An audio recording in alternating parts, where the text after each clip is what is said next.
Türkmen Eğitimciler Teşkilatı bitkisel ilaçların insan sağlığı üzerindeki etkilerini konu alan bir seminer düzenledi. Alanında uzman konuşmacılar bitkisel ürünlerin doğal yapısı ve kullanım alanları hakkında katılımcıları bilgilendirdi.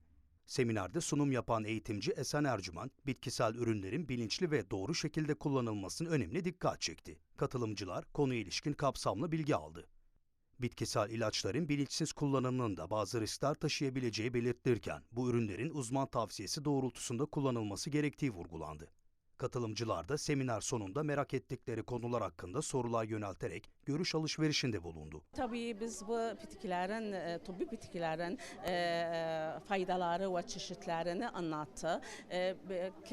Kimyasaldan yani daha faydalıdır, ilaçlardan daha faydalıdır.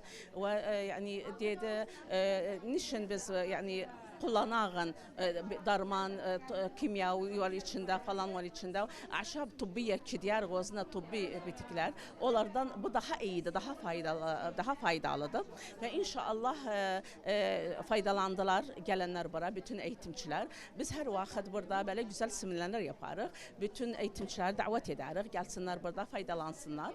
Özleri gider bacısını anladı, arkadaşını anladı falan anladı. Yani bu şeyler dağılı bu faydalar.